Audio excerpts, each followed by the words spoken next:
Sektor perbankan merupakan salah satu sektor yang paling penting dalam pergerakan ekonomi sebuah bangsa. Maka dari itu penting sekali teman-teman untuk kita mempelajari sektor perbankan ini. Kebetulan dari kelompok kami memilih Bank BCA sebagai leadernya di Indonesia. Nama saya Ilham Satmata Perdana, dengan teman-teman saya ada Joseph Farhanlingga, Muhammad Ari Halis, dan Dimas Muhammad Agung. Berikut adalah job desk dari kelompok 1 dari Bank BCA. Bisa dilihat, teman-teman.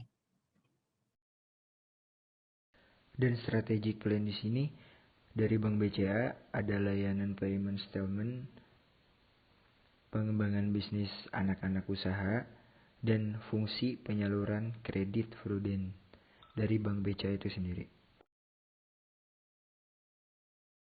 Bank BCA itu sendiri adalah bank swasta terbesar yang ada di Indonesia.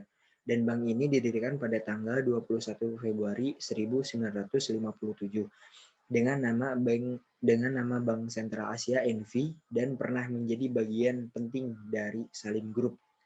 Dan sekarang bank ini dimiliki oleh salah satu grup produsen rokok yang terbesar juga keempat yang terdapat di Indonesia, yaitu Jarum.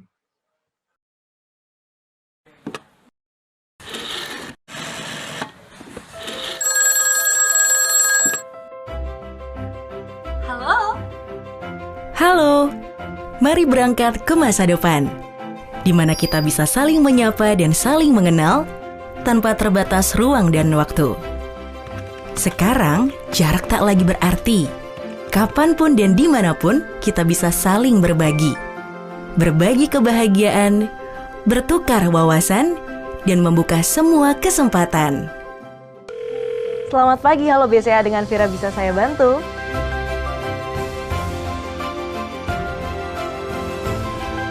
Di Halo BCA, kami menyapa nasabah. Kami mendengar dan hadirkan solusi. Kami lahirkan inovasi untuk tingkatkan layanan dari hari ke hari.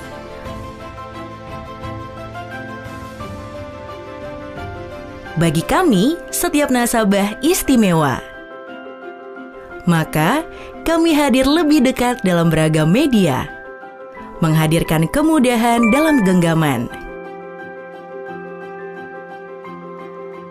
memberikan pengalaman baru dalam perbankan,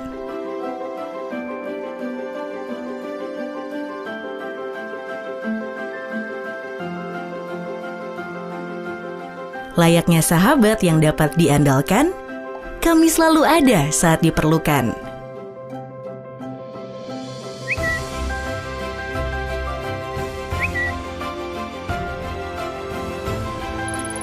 Karena setiap masukan dan saran menjadi energi kami untuk menyempurnakan pelayanan.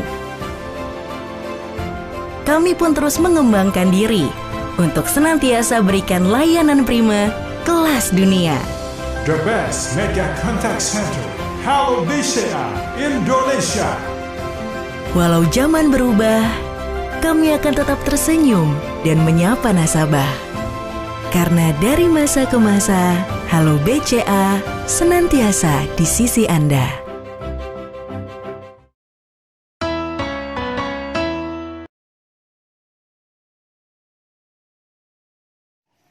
Baiklah teman-teman, berikut adalah rekam jejak Bank BCA dari mulai terbentuk hingga saat ini. Bank BCA terbentuk tahun 1955 dan resmi beroperasi pada tahun 1957. Pada tahun 1950, BCA merupakan bank pertama yang menerapkan ATM di Indonesia. Di tahun-tahun berikutnya, BCA selalu memberikan terobosan-terobosan baru di bidang digital banking.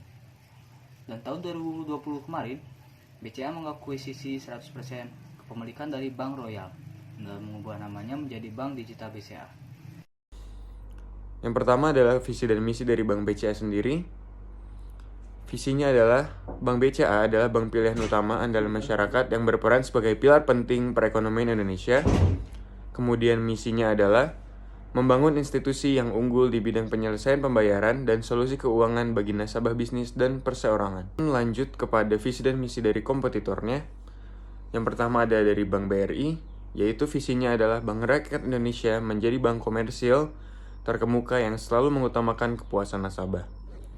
Kemudian mempunyai misi yang isinya adalah melakukan kegiatan perbankan yang terbaik dengan mengutamakan pelayanan pada usaha mikro, kecil, dan menengah untuk menunjang peningkatan perekonomian masyarakat. Kemudian kepada visi dan misi kompetitor selanjutnya, yaitu visi dari Bank BNI, yaitu menjadi lembaga keuangan yang unggul dalam layanan dan kinerja secara berkelanjutan. Kemudian Bank BNI mempunyai misi yaitu yang pertama, memberikan layanan prima dan solusi digital kepada seluruh nasabah selaku mitra bisnis paling utama. Kemudian ada juga menjadi acuan pelaksanaan kepatuhan dan tata kelola perusahaan yang baik bagi industri. Kemudian ke visi dan misi kompetitor yang ketiga yaitu dari Bank Mandiri. Bank Mandiri mempunyai visi yaitu menjadi partner finansial pilihan utama Anda. Kemudian mempunyai misi menyediakan solusi perbankan digital yang handal dan simpel yang menjadi bagian hidup nasabah. Kemudian dilanjut kepada bagian improve visi dan misi. Visi dan misi yang kita improve adalah untuk Bank BCA adalah visinya sebagai bank terbaik Indonesia. Bank BCA terus selalu berinovasi untuk membuat nasabah nyaman dan aman dalam bertransaksi digital bersama BCA. Kemudian improve dari misinya adalah bersama Bank BCA, nasabah akan diutamakan kenyamanan dan keamanan, juga kepuasan dalam bertransaksi dengan segala fasilitas yang lengkap dan juga mudah untuk digunakan maupun diakses.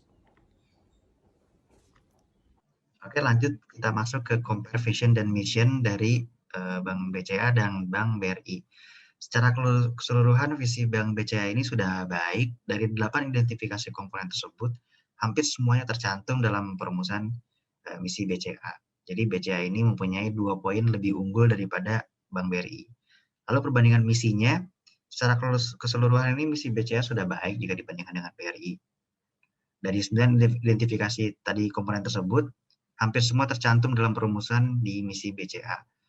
Walaupun memang masih ada beberapa poin yang kurang, yaitu markets. Bank BCA tidak merumuskan wilayah beroperasi dan juga bersaing dalam perumusan misinya. Selain itu, dalam perumusan misinya hampir semua terlalu general, tidak spesifik. Komentar tentang strategi dari Bank BCA tersebut, menurut kami, visi dan misi BCA ini telah mensupport strategic plan mereka 5 tahun ke depan, bahkan sampai bertahun-tahun yang akan ada di masa depan. Karena terlihat nih dari sisi visi dan misinya ini membahas tentang produk layanan terbaru terus gitu ya, inovasi dan lain-lainnya. Selalu inovasi dan memperluas kerjasama, ini terlihat gitu. Sehingga membuat menabung itu lebih mudah dan menyenangkan. Mereka akan cenderung menyesuaikan zaman dan fleksibel untuk diakses ke konsumen dengan online ya, dengan online tadi. Dan maka dari itu dapat disimpulkan visi misi ini bersinergi dengan strategic plan dari Bank BCA. Oke, kita masuk ke financial statement-nya. Bank BCA ini bisa dilihat laporan keuangannya di BI. Di situs BI resminya, laporan keuangan Bank BCA ini dapat ditemukan bisa di-search aja teman-teman, index.co.id. Itu langsung lengkap semua keluar. Atau data yang ditampilkan di PPT ini kami ambil dari RTI Bisnis. Ini juga bisa dilihat semacam ringkasannya gitu ya. Untuk pertimbangannya teman-teman kalau mau beli saham bisa juga di sini gitu ya. Lengkap semuanya dari pendapatan per kuartal dan tahun-tahun sebelumnya. Ini laporan keuangannya, dan hebatnya Bank BCA ini meskipun labanya turun 5% dari tahun lalu, tapi itu sudah outstanding gitu karena tetap untung. Di 2019 ini Bank BCA mendapatkan 28,6 triliun. Sedangkan di tahun 2020 Bank BCA ini mendapat 27,1 triliun. Artinya cuma turun sekitar 1 triliun. Ini outstanding gitu. Dilihat dari fundamentalnya memang sangat baik gitu. Apalagi asetnya bertambah menjadi 1.075,6 triliun. Artinya naik 17% dari aset sebelumnya, tahun sebelumnya. Dan DPK atau dana pihak ketiganya itu naik juga 19,3% menjadi 840,8 triliun. Seperti itu. Menunjukkan kalau performa Bank BCA di kala pandemi ini sangat baik. Oke, kita masuk ke organizational chart-nya. Bisa dilihat teman-teman, Bank BCA ini mempunyai satu presiden direksi dan 2 wakilnya, dan juga ada direktur-direkturnya ini di bawahnya ada 8, bisa dilihat, dan tugas-tugasnya itu sudah ada di bawahnya, bisa dilihat di PPT-nya, tinggal di pause. Ini board of direction-nya yang terbaru, kami ambil dari RUPS buku tahunan yang kemarin tahun 2020, 29 Maret 2021. Jadi ada sedikit perubahan di Direktur Teknologi yang merangkap jadi Direktur Kepatuhan, itu Pak Haryanto Budiman. Selebihnya Board of komisarisnya ada Presiden Komisaris masih dipegang oleh Pak Johan Emir Setioso. Gitu.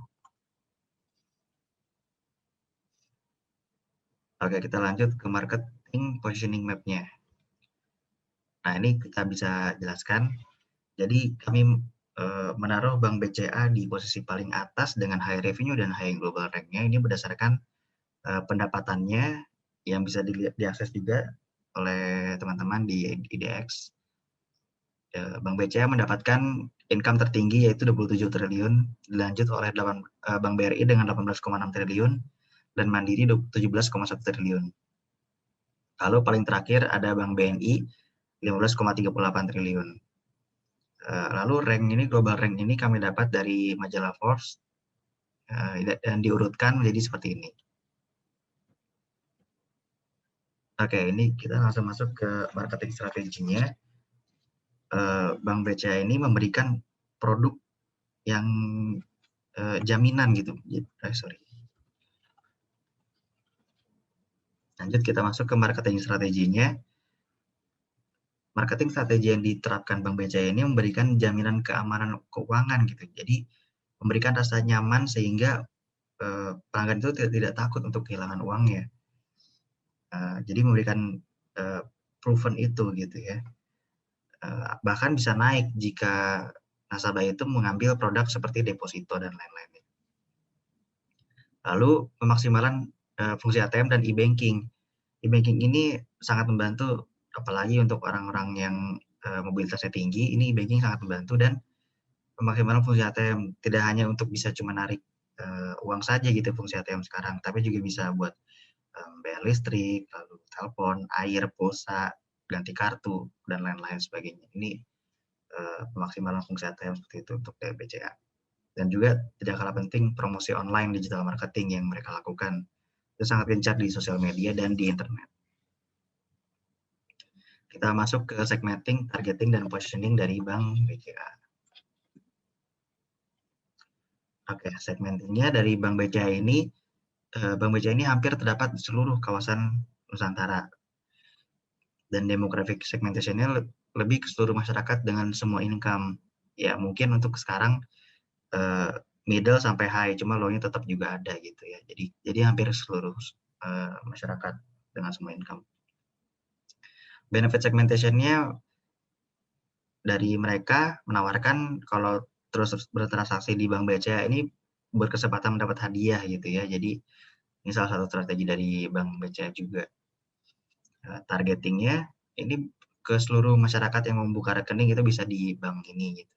Dan positioningnya memposisikan sebagai bank yang contohnya di MBCA ini ya adalah layanan transaksional online bagi para nasabah.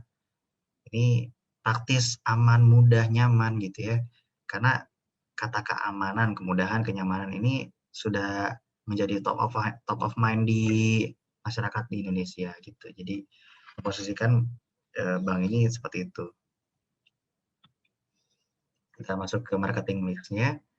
Jadi di sini ada price-nya, penetapan harga, dan harganya juga tidak terlalu mahal gitu untuk mau membuka rekening bank di BCA, bisa dilihat teman-teman.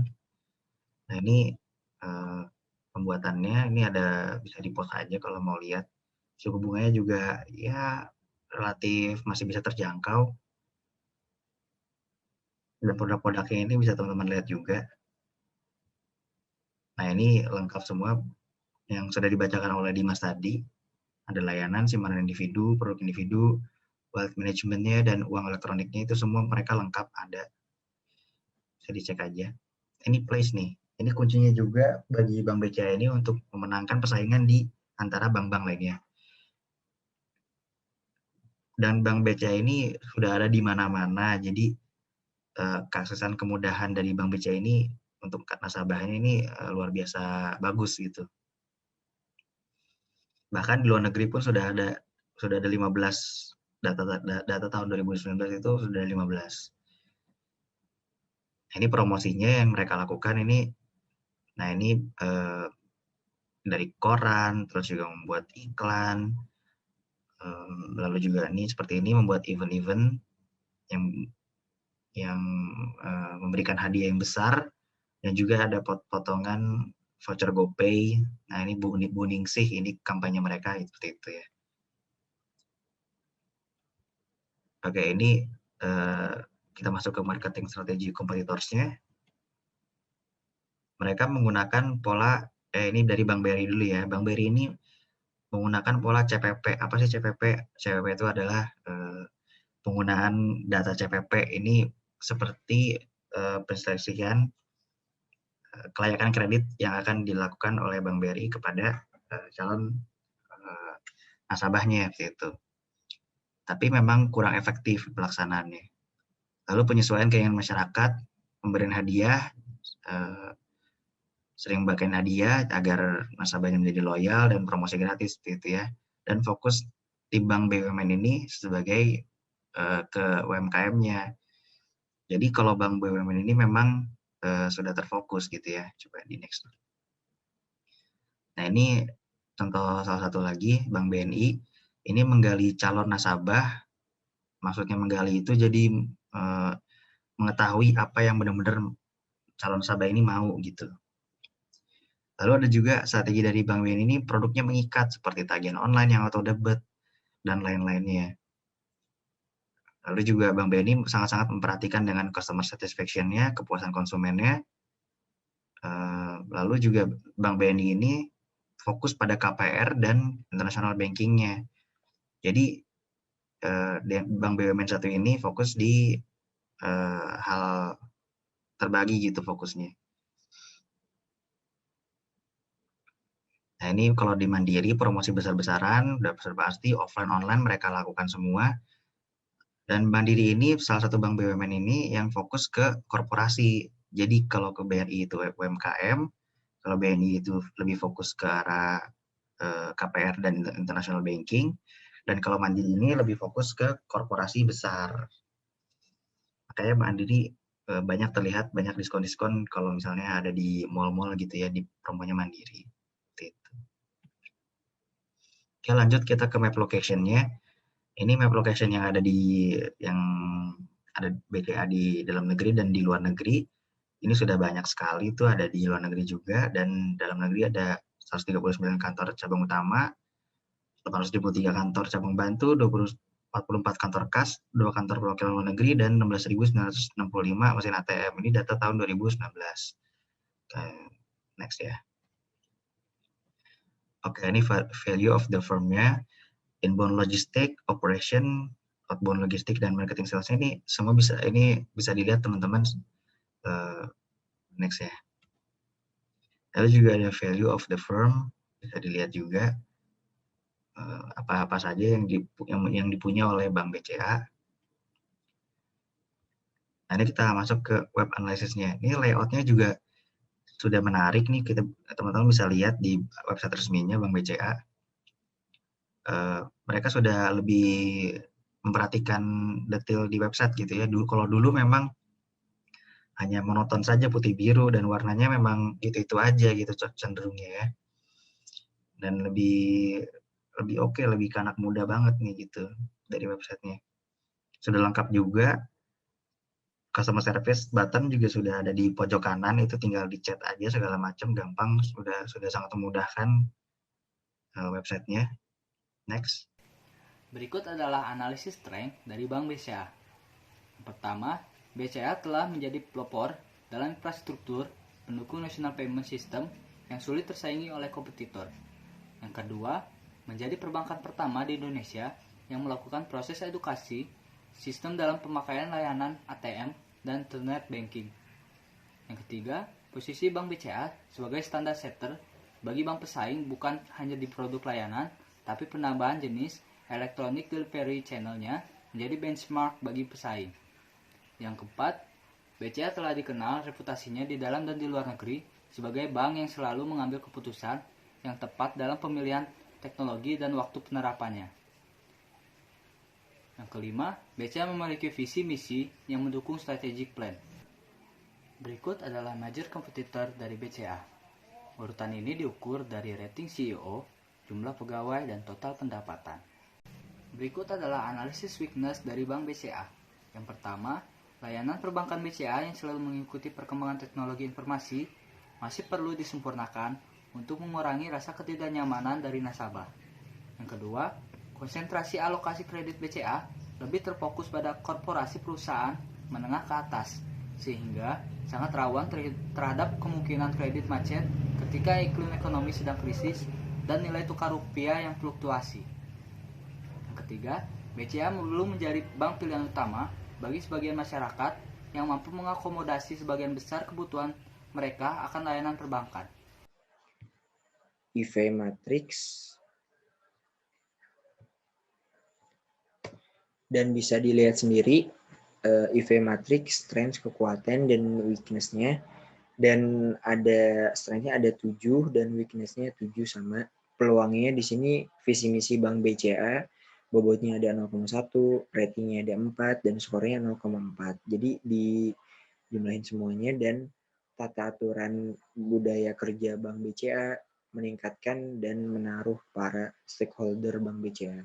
Dan weakness-nya itu sendiri, peluangnya ada kapabilitas pegawai, ada pemberian produk dan jasa masih lemah, biaya administrasi pembuatan rekening mahal, biaya bulanan tinggi Bank BCA.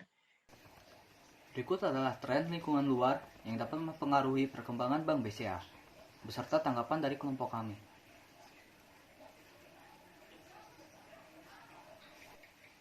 Menurut data, BCA memiliki popularitas tertinggi di Asia Tenggara. Fakta ini dapat dilihat dari jumlah penanaman saham terhadap BCA adalah yang tertinggi di Asia Tenggara. Berikut pula tanggapan dari kelompok kami. Berikut analisis peluang yang dimiliki oleh BCA. Yang pertama, kecenderungan pola hidup masyarakat yang konsumtif merupakan salah satu peluang yang perlu dicermati untuk meningkatkan jenis produk jasa kredit, perbankan, dan kualitas pelayanan. Yang kedua, kecepatan kemajuan teknologi informasi yang sangat mendukung komitmen BCA untuk mempermudah pelayanan demi meningkatkan kepuasan pelanggan. Yang ketiga, meningkatnya penggunaan uang elektronik dapat dijadikan peluang BCA untuk meningkatkan kualitas layanan berbasis digital. Berikut analisis ancaman yang dihadapi oleh BCA. Yang pertama, perkembangan dunia bisnis semakin kompleks dengan tingkat persaingan yang tinggi di tengah kondisi perekonomian Indonesia yang terus bergejolak dan tingkat inflasi yang cukup tinggi. Yang kedua, masyarakat cenderung meminati layanan perbankan yang sederhana dan menawarkan berbagai macam fleksibilitas serta berbagai macam hadiah yang menggiurkan. Yang ketiga, tingkat inflasi yang meningkat dan juga efek dari pandemi COVID-19 mengurangi minat masyarakat untuk menyimpan uang di bank. Yang dimaksud dari Five Force itu sendiri, Bank B.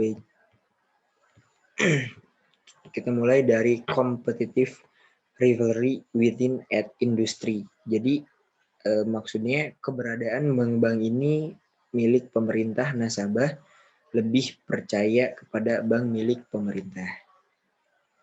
Dan threat of new entrants, munculnya konsep perbankan baru yaitu perbankan syariah atau ancaman dari bank yang baru berdiri itu sendiri. Dan selanjutnya ada bargaining power of supplier.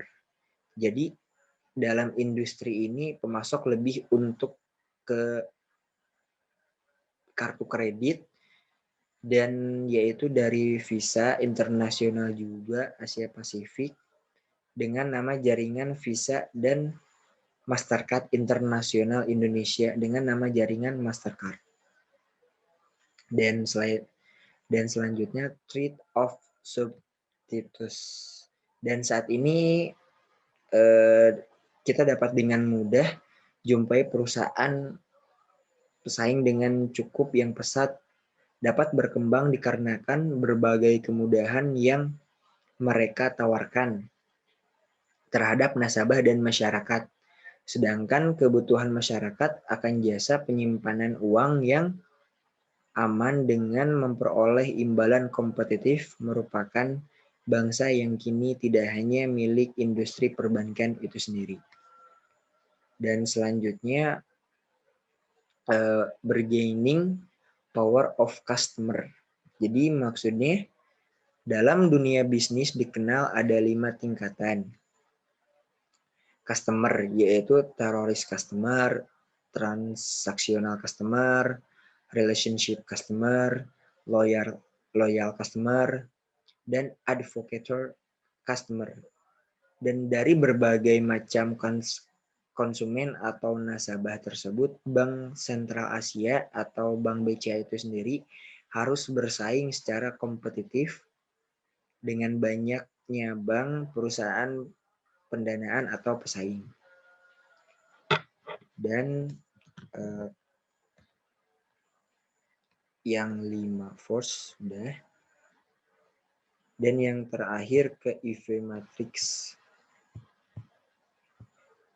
Nah, ini yang 5 force tadi sudah saya sebutkan. Dan yang kita ke EVA matrix. EVA matrix. Nah, di sini EVA matrix ada opportunities atau ancaman juga.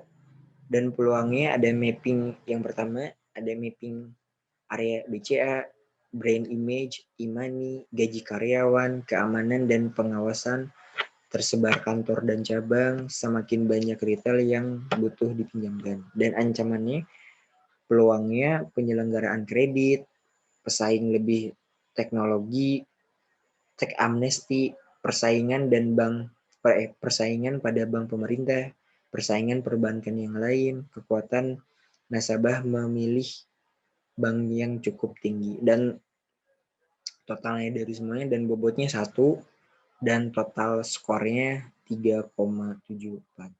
Sekian dari saya.